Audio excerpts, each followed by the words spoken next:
Welcome to the Stearns Pool's Assembly Guide video for the Bahama Pool. We trust this video will be useful in demonstrating all of the steps in assembling your Stearns Pool. However, please keep your installation manual handy, as it contains all the detailed information you'll need during assembly. Before you begin assembly, please check with your local authority that the position of your pool doesn't interfere with any building regulations, and confirm what requirements they have for proper pool fencing. These are the tools you'll need for the job: boards for unrolling the walls, a wheelbarrow, a shovel or spade, a garden rake with a flat back, a tamper or light roller, a steel tape measure, a spirit level, a straight timber plank, a trowel, a Phillips head screwdriver, a slotted head screwdriver, an adjustable spanner, a hammer, a pair of scissors, a ball of string and several stakes. There are also some additional materials you'll need for assembly, which aren't included with your Stearns Pool. These include builder's fatty sand, black polyethylene sheeting, concrete blocks, a house brick, PVC tape, weed killer, fish oil. The exact quantities you'll need of these materials are listed in the installation manual. At some points of the assembly, you'll also need one or two friends or family members to assist you. Before assembly, your site must be properly prepared and levelled. The first few pages of your installation manual show all the steps involved, although we do recommend that your site is prepared by a professional if possible. A number of parts came with your Stearns Pool. Please take the time to lay out all the parts and check them against the detailed list in the installation manual before you begin assembly. If any parts are missing or defective, contact Stearns directly and we'll replace them as quickly as possible. Once your site is properly excavated and levelled, check for any rough or sharp objects that may damage the pool liner. Kill off and remove all grass and weeds from under the pool area, as some grasses can grow from under the pool and penetrate the liner.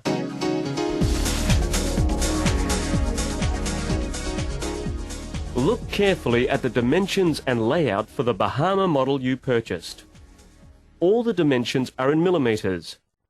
The stippled lines on the diagram indicate a trench which you'll need to excavate. Mark out the area for your pool. Ensure that the distance from the ends of the channel positions to the centre of the pool at each end are equal. For each channel position on the diagram, mark a line 60 millimetres either side of the channel lines.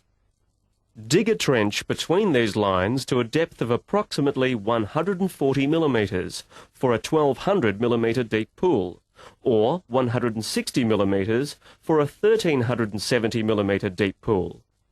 Make sure the ends of the trench extends approximately 250 millimetres past the wall on each side. At either end of the trench, dig a hole to set a concrete block under the end of each channel.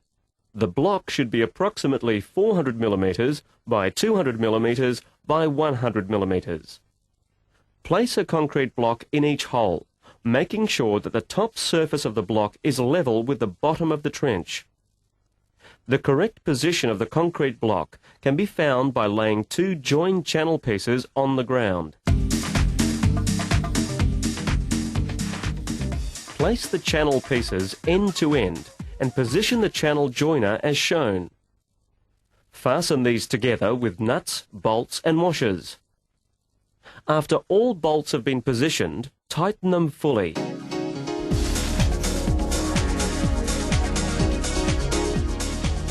The structural post that is used with the channels has been specially manufactured with a lean of 1 degree to the inside of the pool. This results in the posts remaining vertical when the pool is filled with water. To align these posts correctly, the protrusions on the small plates, which are welded on the side of the posts, must face to the outside of the pool.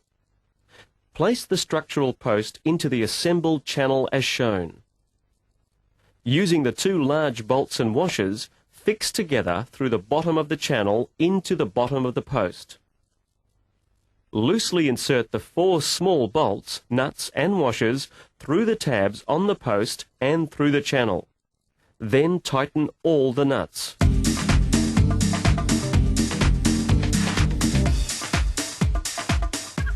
Position the channel assemblies that you've completed in the trenches, making sure that they're absolutely square to the centre line of the pool, parallel and level with the ground.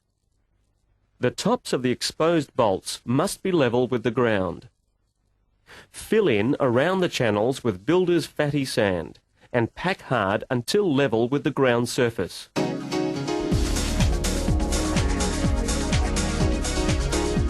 For added protection of the pool liner, we highly recommend that you cover the entire base area of the pool with black polyethylene sheeting.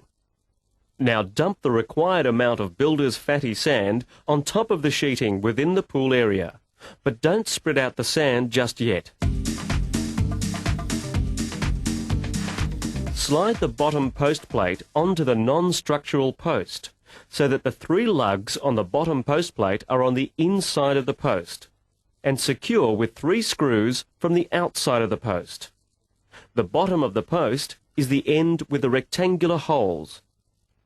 We've provided 3 additional 14 gauge by 1/2 inch self-tapping screws for each post. Place a bottom rail connector into the bottom post plate. Fit the top post plate over the top of the post, with the 3 folded lugs on the inside of the post. Secure the plate with 3 screws from the outside of the post.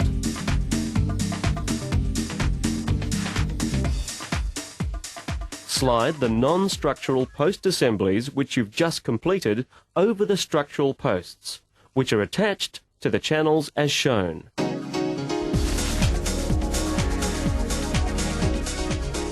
Position any slightly curved PVC or metal bottom rails into the posts that have been fixed to the channels.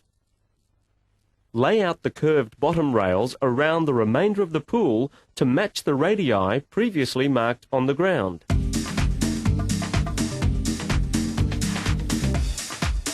Lay out the remaining post assemblies around the radii previously marked on the ground. Stand the posts upright and slide the bottom rail between the post and the bottom post plate, using the metal rail connectors, if supplied with your model. The posts should be held upright by using a stake to prevent them falling whilst completing this step. To assist in holding the posts upright and to make sure the spacing is correct between the posts, place a top coping upside down between the posts and attach it to the top post plate with self-tapping screws. Do not tighten the screws at this time, as you'll need to reassemble the top coping the right way up later. Please remember that care should be taken to avoid scratching the copings. Here's where you'll need friends to help you unroll, steady and position the pool wall. First, lay 2 boards inside the perimeter of the pool where you start unrolling the pool wall. Place the rolled up metal wall on one of the boards, making sure the finished side of the wall is facing outwards, and that the skimmer box holes are at the top and will be in the correct position when the wall is unrolled. Check your pool ground plan for the recommended position for the skimmer box. You can achieve a neater appearance by locating the joint in the metal pool wall behind a post. As the wall is unrolled on the boards, feed the bottom of the wall into the bottom rails. As you progress to each post, bend the top post plate tabs down over the wall. This will help prevent the wall from falling over.